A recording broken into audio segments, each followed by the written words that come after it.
Hello, hello, hello. Good evening, good afternoon, good morning, depending where you are, what time you're watching this, and when you're watching this.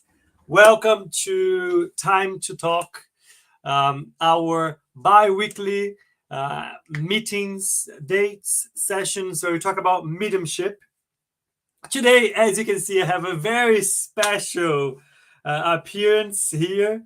Um, our used to be co-host Guilherme is here with us. Guilherme, it's so nice to have you. Welcome back. Thank you. How How are you you feeling doing? today? How are you doing? Not bad. Missing our encounters, but it's nice to be here to hear you talking, to hear you asking and answering the questions. It's very nice.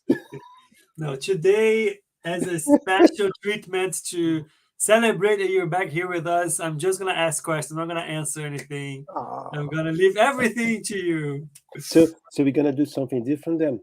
We take note of all the questions and we Yeah. send to Faye. Okay. Let's do that. She's gonna appreciate that. She's gonna like that a lot. Well, let me just say good evening to everyone who is watching us and joining us right now. Let me get our slides up here. This is Time to Talk. As I said, every 2 weeks we have these sessions to talk about different topics covering mediumship. The idea for this setup is that we have an interactive conversation as dynamic as possible. So if you have any comments, questions, doubts, whatever it is, put them in the chat. I'm going to bring them up here and we're going to look at it together. I'm going to answer them, I'm going to comment on them. So please feel free to share anything. Right now, I will take just a hello, where you're coming from. I think that'll be enough. But as we start talking, I want you to slide into the DMs. Today, episode 46, mediumship in practice, rescue work. This is a theme that we started to talk about in our last session. We had Munir here with me and Faye. And there were a lot of questions and comments that came after our session. And that's why we thought, okay, let's continue the conversation about this specific topic. You will notice that we don't have Faye here tonight. Unfortunately, Faye couldn't join us, but she will be back with us in the next session. She's not going to run away. So no worries. Right, before we start, the usual. The broadcasters behind Time to Talk. First of all, the Spirit Society of London, SSL. We are a study group dedicated to disseminating Spiritism, the teachings about Spiritism here in the UK. We have online sessions, face-to-face sessions. If you'd like to know more about our initiatives, go check our Facebook page and follow us on YouTube. SSL is affiliated to BUS, British Union of Spiritist Societies. BUS works like a federation here in the UK, trying to unite the different Spiritist groups. Also, a lot of initiatives around exploring, expanding, and developing the knowledge of Spiritism in the UK and in the world. And the third one, Kardec Radio, which has been around for over, I think, 11 years now, bringing a lot of content in English about Spiritism. Kardec Radio has multiple platforms, even have an app. Go check them up. Check them out so you don't miss on anything that they are offering. Today, episode 46, we're going to keep talking about rescue work. And I actually want to take a step back because last week when we were talking about it after our session, there was a comment, there was a question in the comment that I feel is a very appropriate question to address, because if after talking about it for a full session, it's not clear, I actually went back and watched the video again. We actually didn't explain as clearly what is rescue work, right? So we received this comment. Hi friends, thanks for the video. I'm really sorry. Maybe it's because I'm not understanding English, but would be nice adding the description of what a rescue work is. And I feel like that's probably on our side, our mistake for not explaining it clearly. But what is rescue work? I think we even mentioned last week the comparison between an emergency room, or here in the UK, it's a different name. Oh, I forgot the name now. A&E. A&E? Yeah. I think it's A&E. But it's more like a triage, right? It's like the first contact that you have when people in need of help come to you, and you try to help them understand, address, give maybe the first aid, and then set them off to further their treatment if needed. So that's kind of the parallel. But how does that work? The rescue work.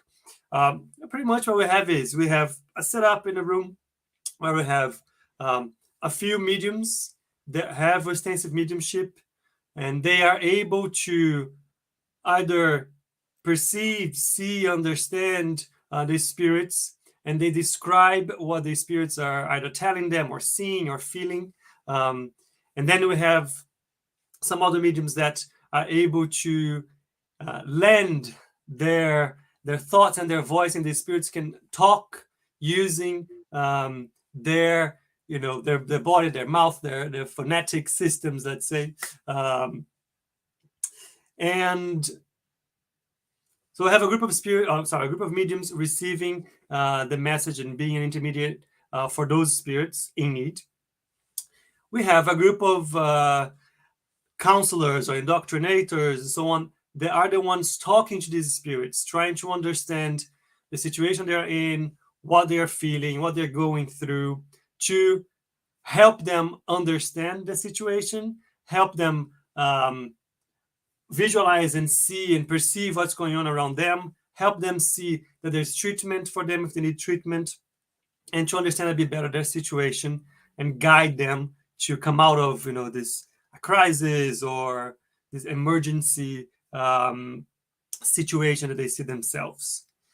So that's pretty much what rescue, in very simplistic terms, what the rescue work is. I'm sure Guilherme will be able to add items to this explanation. Guilherme, what would you add to explain what rescue work is? I came here only to hear you saying what it is today. And jokes apart, I think it's important to mention that there are more than one type of mediumistic meetings. And what we call rescue work is the mediumship meeting that is fully and only dedicated to help spirits that are in a suffering states. Spirits that are lost, spirits that are suffering, they are having moral or even physical pain. And then you think about physical, yes. And the spirit has his own body that we call perispirits. Or sometimes they are hurt, they are in pain. So that's why I said physical, but it's physical in a different type of matter. And that's what this particular meeting is. Alleviate pain and sorrow of the spirits that are in need and that are brought into that particular meeting. Yeah. So this is what rescue work is. What I would just add to that is that usually in those meetings there is no evocation. So what happens is we might have on this side the mediums and the counselors where they're organizing the meeting, and then on a spiritual side we have another team of spirits also working on their side, helping understand which spirits will be seeing on that day, which ones are in condition to communicate, to benefit, are ready to get a communication, and a condition to see the help that is available to them on the other side and accept the help as well. So it's, of course, there's always the two sides of the mediumistic work. Guilherme mentioned something that I just want to highlight, which is I think it's an important difference. You have a lot of mediumistic work that are dedicated to sending messages, right? Where mediums receive message and pass it on to us. sometimes messages, to console someone, or sometimes just to inspire people and so on. Rescue work, as Guilherme said, is a dedicated meeting to spirits that are in a suffering state. So spirits that are in need. The meeting is not to receive messages to pass it on, but meetings to help the spirits that are in need on the other side. Which leads me to my first question, Guilherme, to you. I'll take a note to send to Faye. Don't worry. I think this question actually came from Faye. Let me just double check. She sent me a couple of questions. And yeah, I'm actually going to bring them up here because they're quite good. Let me share my screen again. Faye very skillfully sent us 3 questions. And she said that she would like to hear Guilherme's opinion on those questions specifically. First question is, when you talk about rescue work, who is being rescued and from what? Aren't spirits safe on the other side? Well, thank you, Faye. That's my first thing to say. And the first question is more than one, right? So let's go step by step. Who's being rescued? Well, as we've spoken briefly already, spirits.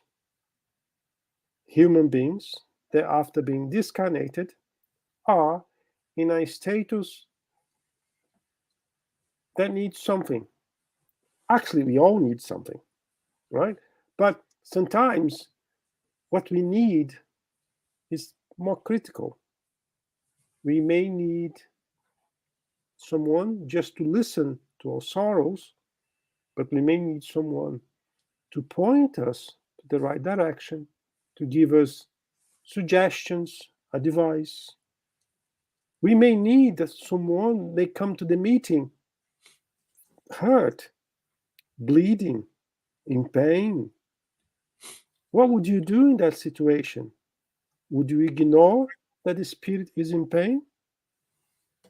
Well, a lot of people will say, oh, this is just a picture in his mind.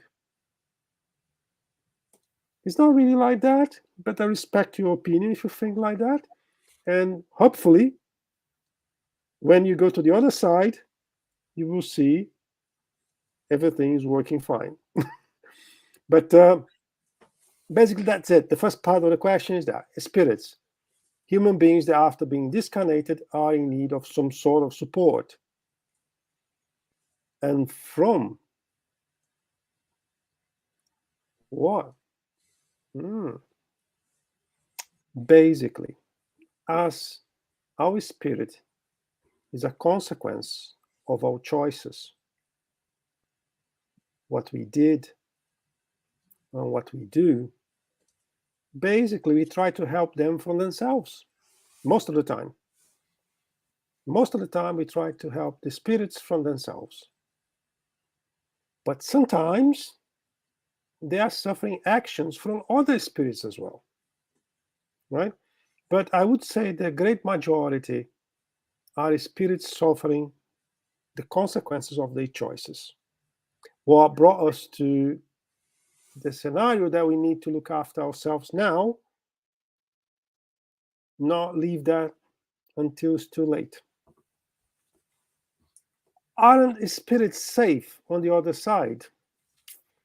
Faye, you want to put me on the corner, right? Well, it depends. It depends. It depends what of who you are, what you did,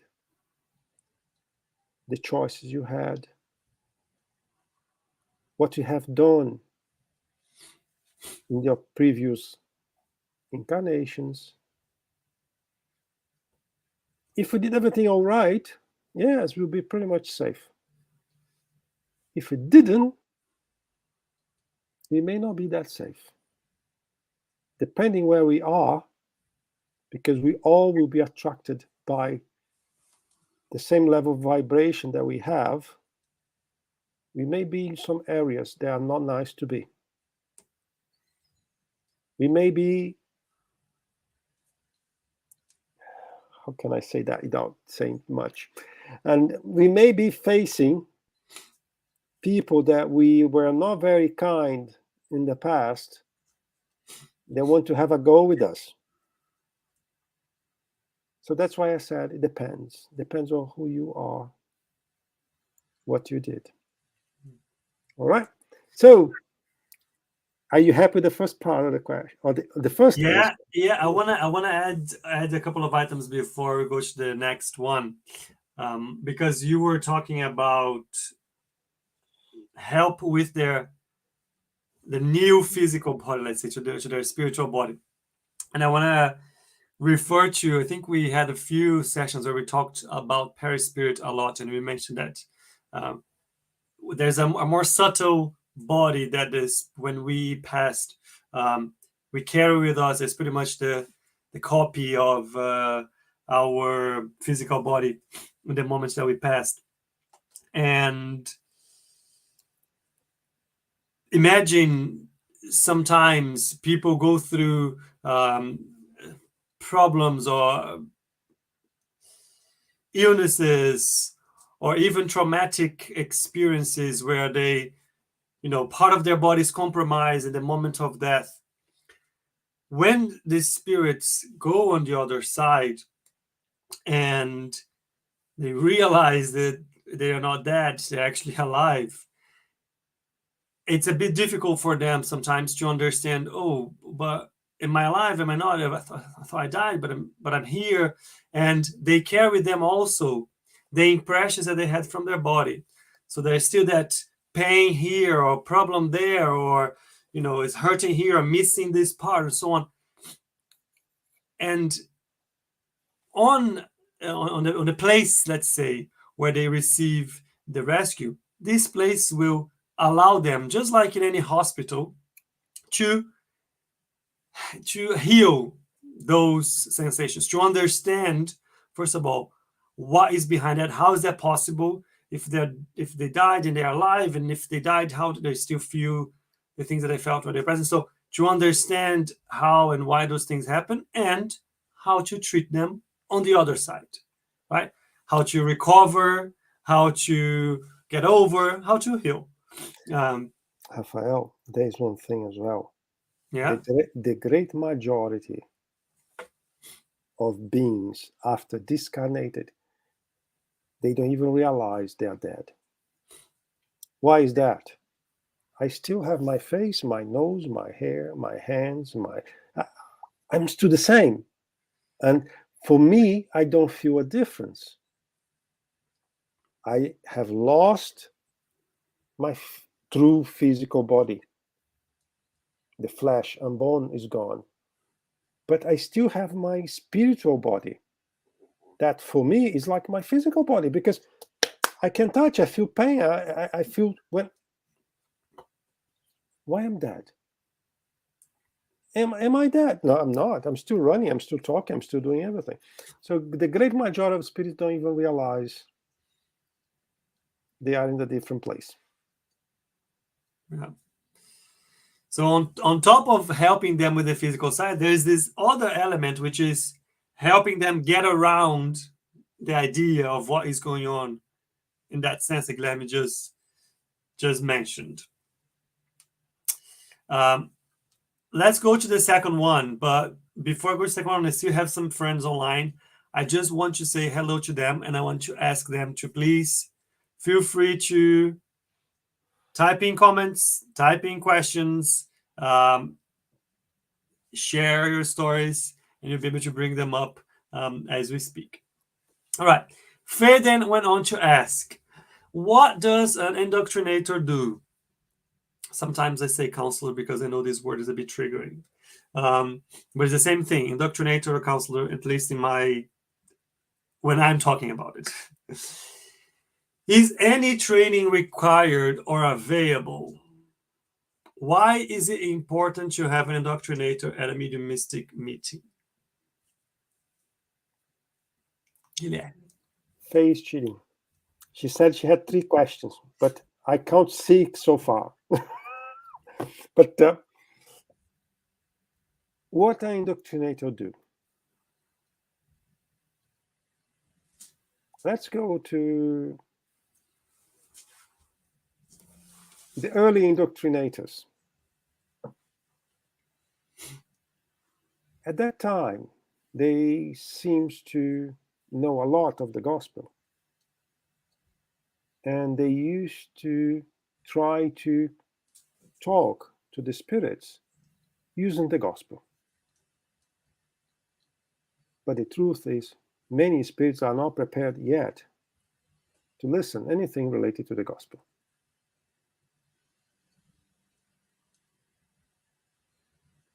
Time went by and had a little change. Yes, from time to time, they still talk about the gospel, but they are there more like a listener. They are there more like someone having a conversation that could be understood by the spirit. It's the same.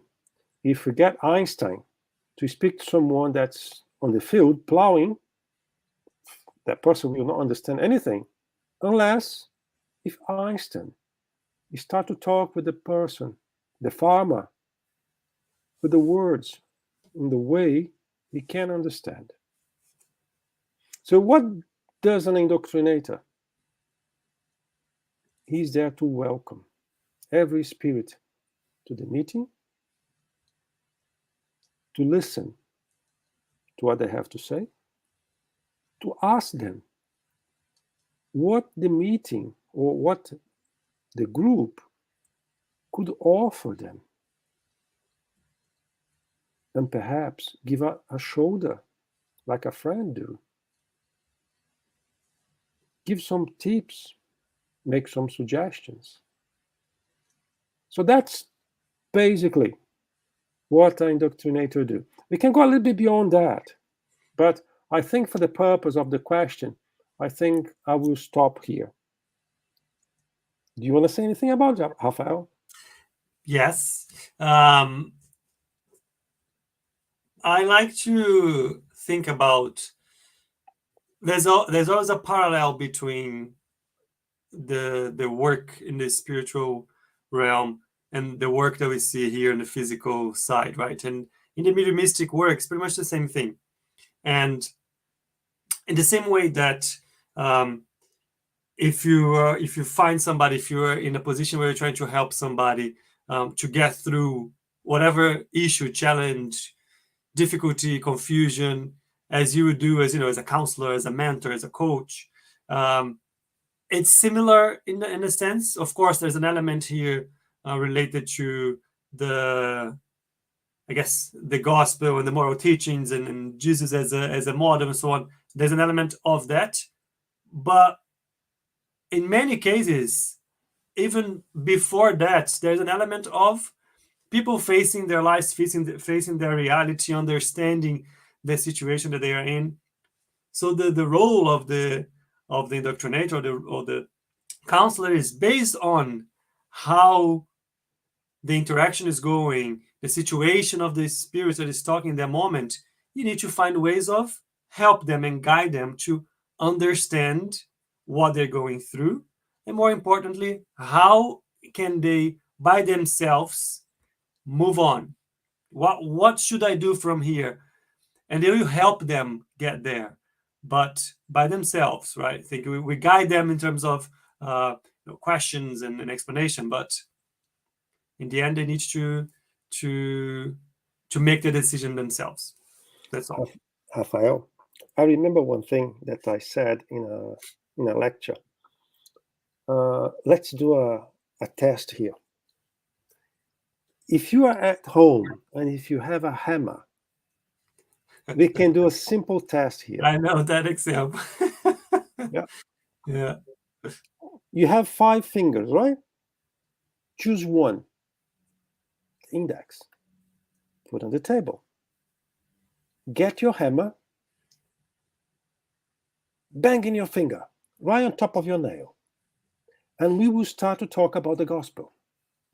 For you, specifically. After 5 minutes of me talking about the gospel for you, when your pains will start to fade, I will ask you, did you listen to anything I said about the gospel?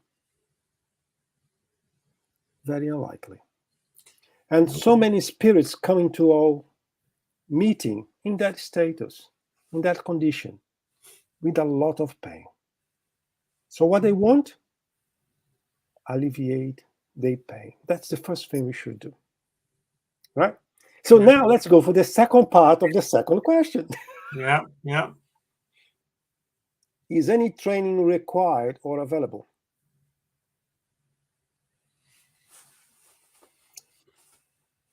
I never saw a formal training per se. We had one training in our spirit center in Brazil because we grow from one meeting to 4 per week. And we had to train people. So we did that internally. There is enough material in the Spiritist library, if you like, that will give you the main guidance. I also had an opportunity to offer to a group to do a study, a training. People didn't really show interest in the past. And people that do not believe that is required. But me personally, I think that as ever, if you want to do something well, we need to have some preparation. We don't need to go to a university for 10 years to become a counselor or indoctrinator, if you like. But we need to have some induction at least. Is training required? I would say yes. But as there is no formal training, how can we train anyway? Yeah. It's a very good question, isn't it? In André Louis' books, he brought to us clearly that mediums and indoctrinators, they are prepared in the spiritual world before they incarnate. If he is right, if Francisco Xavier, I believe was a reliable medium, was also right, means that those that have been prepared to be one on another, they have that somewhere hidden. We just need to give a little push, and that will come naturally. And we recognize easily one another. So how can I train if there's no formal training? We need to give opportunity to people to learn with the practice. Only with the practice? Of course not. First thing, we invite them to have the minimal level of understanding of what spiritism is, what mediumship is, and then we show with the practice how things can be done, how we do mistakes, we learn together, and that is a possibility. Bear in mind that a lot of people believe to be part of a mediumship meeting, medium or indoctrinator, you need to go through a massive university. You need to learn the Spirit book for 5 years. You need to study the Gospel for another 5 years. When you finish to study those 2 books, you need to study then for another 5 years the Medium's book. And when you start to believe you're almost ready, now you need to study Genesis. But let's say that this preparation takes 10 years. On the end of the 10 years, can I go to the mediumship meeting now? Sorry, no, there's no place. So that means that after you spend 10 years in the mediumship meeting, you still need to wait someone to die. So you may have an opportunity to go. And that's not what Kardec says anywhere. So I don't know how that becoming a reality, but I don't advocate that method. What I do advocate, yes, is study forever. If you are a medium or indoctrinator, sorry, but you need to study until you die. But you also need to work. Yeah. exactly when we work that we truly learn. So, do we have training available? Can be done. But you need to have people truly willing to participate. And the results are very positive, by the way. The results are very positive. And Rafael, any comment? Yes. And look, I appreciate your provocation about specific, I guess, methods and rigid discipline in terms of having to study multiple things. I think it started and it came from a good place, but I think it ended up being institutionalized in a way that sometimes keeps people from being involved in work when in reality they should just be multiplying their work instead of keeping people from getting work done. So I understand the provocation from that sense, and I think that's super valid. People need to think about it. But what I wanted to say on this one was you are, as a counselor, because I cannot use that word easily. I always have to kind of use both of them. As a counselor, it is your responsibility, the consequence, the treatment, the guidance that you give out, that you help or not, no, the spirit or the person in need. Let's not say spirit, the person is a person in need. So you have the responsibility to prepare. Guilherme said something very good, which is always keep studying, keep getting, better equipped to deal with the situations. You need to understand how things work to be in a better position to guide the spirits when they come to you in different stages of confusion or understanding and so on. So it is but it needs to be something that comes from you, like a constant search for improving your understanding, having a very solid basis in terms of what you're doing, how you're doing, why you're doing. So I think that's probably the main guidance that will get you to be ready. Let's say, if anybody's ever ready to be a counselor. There you go. That's all. So now we go to the third part of the second question from Faye. Yeah.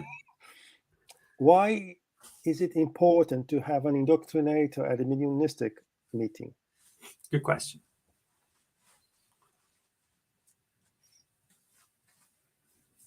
I think that perfection, if we can say it like that, just for example, right, comes with the practice. Perfection does not exist anyway. It's just an expression, right? Perfection comes with the practice. The medium is a medium.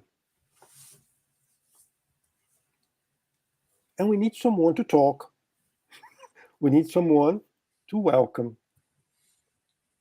So what do we need?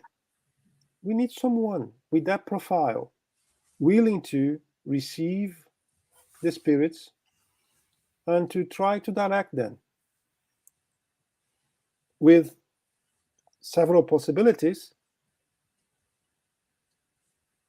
And if we don't have that figure, who is going to do that? Can be done by a medium. And when I say a medium, I mean like a medium that has something more, I don't remember that word in English. Ostensive, yes. Yeah. And can be done, but it's not recommended. Why? Because there are two different jobs, if you know what I mean. If you go to a hospital, you have a problem in your bone, you broke a bone, will you ask for the cardiologist? I'm afraid not, right? You ask for the orthopedist. If you have a problem in your heart, will you ask someone to look after your skin? Of course not. You're going to ask for the cardiologist. So basically like that, someone that is investing in one type of work, and they may also have different characteristics. on the end of the day, we all are mediums. But when we specialize in something, if I may say like that, we may be more familiar with some type of work, maybe more comfortable in one type of work than another. And if we are more comfortable, the result of what we do becomes a little bit better. Before we go, sorry, Glenn. Before I'll give you the mic again. Before we go, let me just jump in here.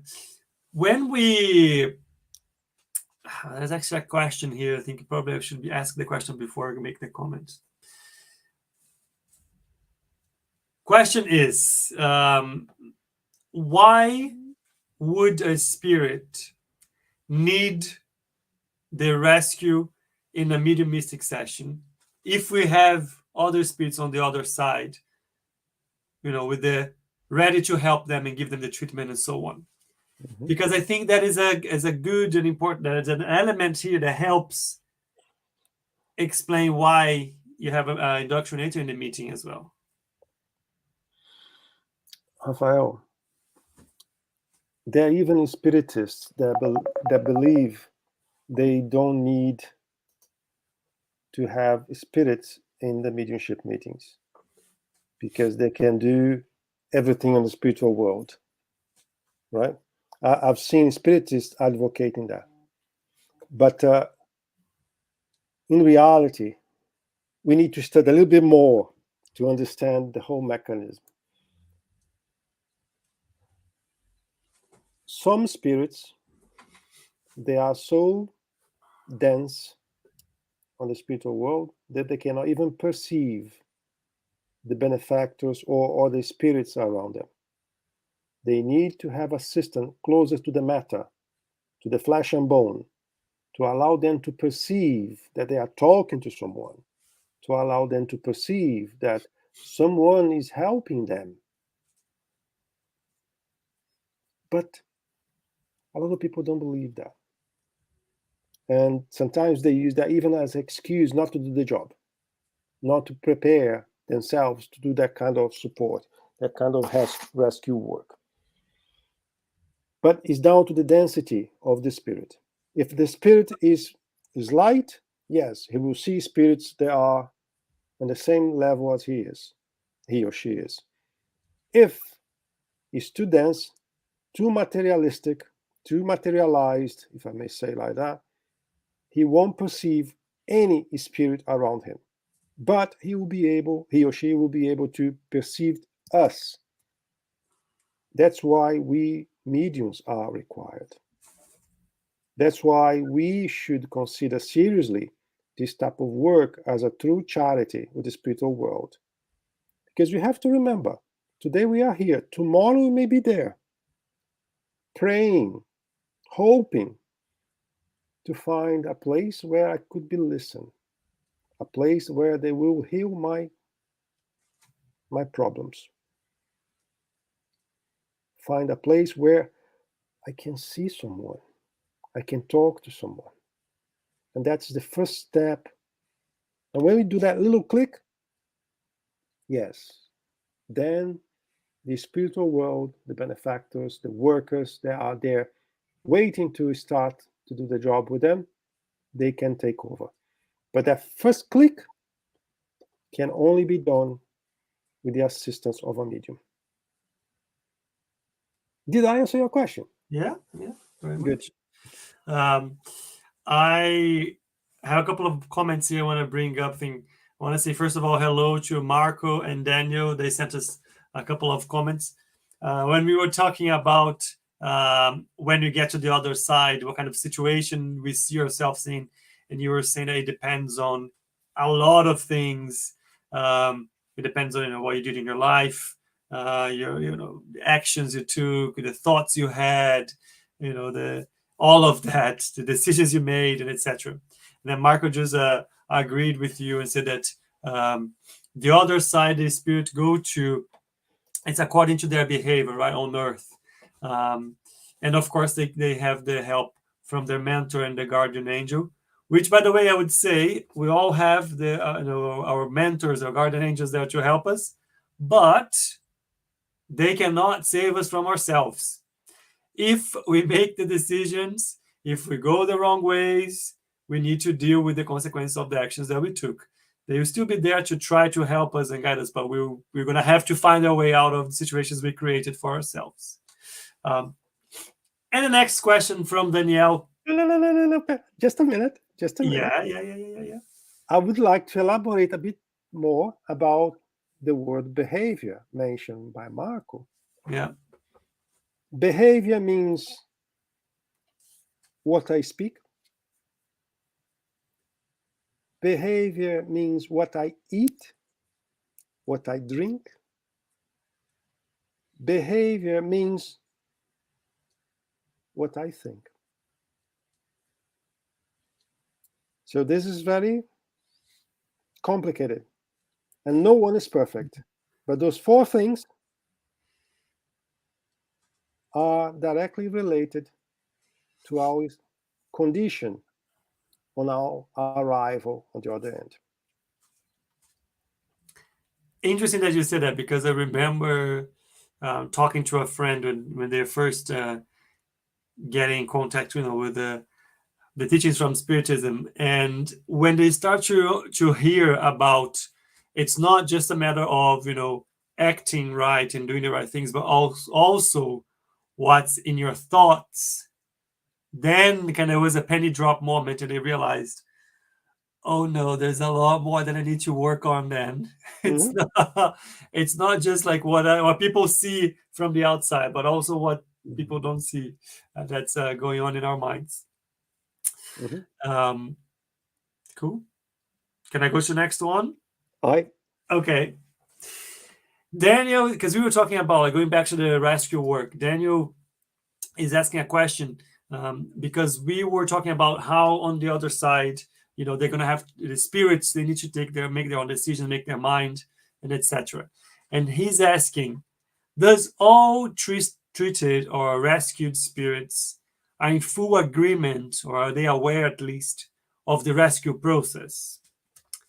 Which is a very good question. No, they are not. Not all of them. Not all of them.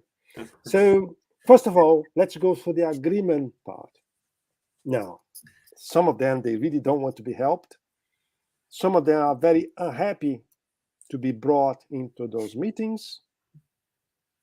But it's like a child. Sometimes when we offer some medicine to the child, they don't want, because the taste is not very good. But after they get better, right? Some of them are so used to where they used to be, that the only thing they know and they are prepared to accept is the place they were. If you are in the darkness for hours, if someone bring a torch and point on you, your reaction will be escape from the light, because it will hurt your eyes to start with. And if you don't know what a light is for decades, you'll be afraid of as well. So no, some of them don't want to be there. But after a good conversation, sometimes they change their mind and they are happy to stay. Because sometimes they also see people they love and they could not see for quite some time during that opportunity. Now I'm going to the second part of it. Are they all aware of it? And we cannot even tell them they are dead.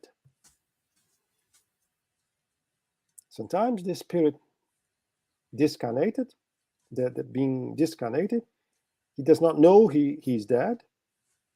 And if you tell them that he's dead, you're not going to help at all. You create more fear, panic, denial, and the results of that night won't be positive. So some of them, we speak like we are speaking here. Yeah, we can do that, blah, blah, blah, blah, blah, blah. See you next time. He does not even realize he's dead. But through the process, the contact with the fluids and the energy of the medium, he started to change already, even if he didn't notice. And he will have other opportunities. So that is why it's important, a little bit of practice for the counselor as well. He needs to see and feel like what he could say that will help the spirit. I'll give you an example that is one of the most difficult ones. When a spirit of a child arrived in the meeting. And then we'll have people saying, oh no, there's no possible. There's no, spirit is a spirit. There's no age for the spirit. Good for you. I would recommend you to study a little bit more and to have a little bit more practice. But how can I tell an infant that he died? And I saw that in the past. Someone telling a kid that he's dead. Was a total panic. Because if you tell someone that is 40 years old that he's dead, is already bad. Imagine for a kid. If you are married, if you have a kid at home, if I hope not, but let's say that your kid is in danger. Will you tell your kid, I'm sorry, you're going to die? But death does not exist for your 5-year-old kid. What's going to happen to your kid? Is this something that a father or a mother would say for your kid? We have to bring all those little details into the pot when we do that kind of work. So, did I answer your question, Daniel? I think you gave enough food for thought. But when you were describing this example, I remembered there's a passage. There's a book from a medium called Ivone Pereira, and there's a book that is about it's like multiple stories of her life as a medium and her previous lives that she was able to access as well. And there's a specific story where she said that she moved into this new neighborhood, it's a short one, to this new house, and close to that neighborhood, close to their house. Actually, I don't even remember if in the story she is alive or not. But anyways, she's in this specific area, and then close to the area where she is staying and living, there is this old house with a man living there. There's a little, he used to plant some like vegetables and sell those vegetables, and that was kind of his life. He didn't even realize, but he had passed. He was very, very ill, and he had passed. But he was just so unaware of the new reality that he was still there, living in the same house, thinking that he was still planting those vegetables, trying to get the vegetables to grow, trying to sell the vegetables because he had a debt. He owed some money to somebody mistreated him, and then he was just trying to live the life that he thought that he had in the very last kind of year of his life. And Yvonne, as a medium, I think it was a medium, she received the mission, let's say, or the challenge or the opportunity to help this specific spirit move on. But there was no way that she could just come to him and say, look, just wake up. You were dead. The things you're trying to do, they're not there anymore. because he was just so attached to those things. He was so stuck in that specific situation and suffering through that and so on, that she actually needed to develop a relationship with him, introduce herself as a new neighbor who just moved in, get him to trust her, and slowly she was able to convince him to go to a hospital to get the help that he needed for his health. Because without his health, he wouldn't be able to do whatever he was trying to do. So just to highlight Guilherme's idea here, it's about understanding what kind of help does that person need, and having that the tact, having the sensibility to try to guide them and help them and build the trust and so on, so they can move on from whatever they're going through in that moment. Just thought of that passage. Very nice. Very nice. Right. Let's go back to Faye's questions. So we were reading here the last one in the middle. Why is it important to have an indoctrinated mediumistic meeting? Anything you want to add here before we go to the last one? No, I'm all right. No? Okay. Then the last one is, what does it take to put up a team to perform mediumistic rescue work? Wait for me, Faye. I will be very, very nice with you next time. So, what does it take to have a team? There are different scenarios. If I'm talking about a group that is already familiar with the Spiritism, the only thing I need is people with goodwill. Mediums or not. But I would say the first option would be, the first scenario would be to have people with goodwill, if they have previous encounter the Spiritism teachings, if they are familiar with what we do. Because there's only one way to really start a mediumship meeting, is trying with the exposure of the people to the mechanism of a mediumship meeting, to see if they are really ostensive mediums or not. Without doing it, it's a guesswork, right? So if we do have spiritists familiar with Kardec's teachings, blah, blah, blah, I'm not talking about 10 years in university, I'm talking about familiar, right? That could be 1 year, 2 years. Who knows? It depends, case by case. And then go straight away. You could start the meeting. If we're talking about new people have no idea, no clue about what we do, I would say that is a must to start a study with this group. Do we need to go to the Spiritist book? We're talking about mediumship. So which book we're going to study? The Medium's book. We're going to start a study of the Medium's book with the team. I would recommend to have some evaluation of the team. And I'm talking about evaluation, I'm not talking about formal evaluation. I would say that the person that is doing a study, through the questions and through the answers, you could feel, could have a temperature to see the people are grasping the information.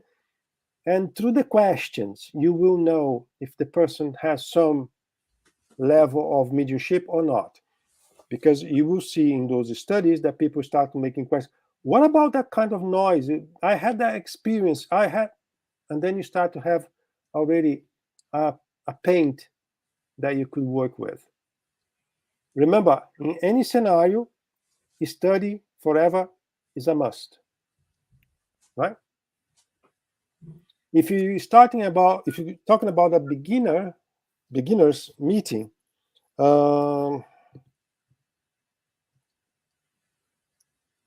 as I said, study of the Medium's book is a must. I would say if we're talking about people from the scratch, you may try to do some experiments, mediumistic experiments, after 6 months. Right? I'm giving like a number just for reference, but I think 6 months is already something you can work with, right? And There's another situation as well. Oh man, 5 minutes. That question will take longer than that. But let's talk about a spirit center. Nice structure. People that I study for God knows how long. They have one mediumship meeting and has another 20 mediums waiting someone to die. Remember what I said? Waiting someone to die so they can start. Right? And there's someone, they're knocking on your door, asking for help because his mediumship is blooming, it's blossoming, and he does not know what to do. He went to doctors. He went everywhere. And the last thing he was trying to is to knock on your door to get help. And someone very charitable will come, yes, we'll help you. And come with a list. 5 years of study, this 5 days. Is this real charity? I'll leave that with you. That answer, you can answer for yourself. But you have a possibility, right? If that person has a mediumship totally unbalanced, that needs to be helped now, ask your benefactors. Benefactor X. We just have someone here that knocking our door, is desperate. We could see there's a mediumship problem. He's totally unbalanced. What should we do? We fear that we need to do something now, but we don't know what to do. What would you recommend? I had the experience in the past to do what I just said. And the benefactors that we were familiar, because they were benefactors of this center for 90 years plus. So it's a tracking record of this particular spirit, this benefactor, with all the activities of the center. And the information he gave was he needs to go to the mediumship now. If not, it will be too late. And then I ask you, do you work with the spirits or not? Is your spirit center working with your benefactor, or is just a name above the wall? In that particular scenario, and that was not the only one, we brought this person into the meeting. Yes, it was not straightforward. I have to admit, it was not straightforward. Mm-hmm. But the person is still there. Yeah. Until today, working and giving good results. So the problems were not really problems, were only mediumship. And if you like or not, we don't learn mediumship through the book. We learn mediumship, how to handle it, how to control it, and how to use it properly in a mediumship meeting through the practice. I would like to elaborate more in that question, Rafael, but the time will not allow me to do that. I'm happy to invite you over for another session, and we can No. about this. I'm sure Faye will have more questions. But yeah, unfortunately, our time is up. I want to just quickly, I'm going to go through very quickly. Marco sent another comment that I would just quickly share. He shared about how he had in his family people that were indoctrinators and spiritist centers that had work to treat spirits. And a lot of them, he says, even the spirits come with a lot of, bottled, heavy sentiments of vengeance and hatred. And through those meetings, sometimes they probably meetings like that, or all the types of meetings, but in any ways, they receive help to kind of digest or fix that or change those things. So thanks, Marco, for sharing that. And here on the last question from Faye, I think that's the main thing, right? Needs to make sure that you have a serious purpose in terms of helping others and having people that know, or if they don't know fully, that they are investigating, preparing, studying, understanding things as you embark in this journey. Yeah. Just my last thing. Yeah. In the 3 examples I gave, I would recommend having someone with experience as part of it. Absolutely. But if you don't, remember, you can start as well. Yeah. It's better start and learning the process than find excuses not to do charity. Yeah. Rescue work is charity. And there's a lot of people finding excuses not to do. Let's not focus on that. Let's get to the announcements. What do we have here? Just the usual ones. Every Monday we have Astro City. Have the details here. If you'd like to join us, here are the details. Every Wednesday we have Spiritual Light with different guests every week. It's 9 p.m. UK time. Cardiff Spiritist Gathering is happening this weekend, now on the 13th of May. So if you'd like to know more about this, go check the Cardiff Spiritist Studies Facebook page to understand everything they are preparing for this day. And on Saturdays, we have our Mediums book course. If you'd like to join us, you have the details here to join us through Zoom. That is what I had for today. Well, I didn't have a lot. Guilherme had a lot. And Faye had a lot of questions. I want to say thank you very much. Thank you, Guilherme, for being here with us again. Thank you to Marco, Rafaela, Danielle, and anyone else that was out there with us. Thanks for joining. Hope you can meet us again in a couple of weeks. That's a goodbye for me, Guilherme. For you? Thank you very much for the opportunity. It's always a pleasure to be here. And Faye, there is a payback. Thank you, Guilherme. See you next time. Ciao.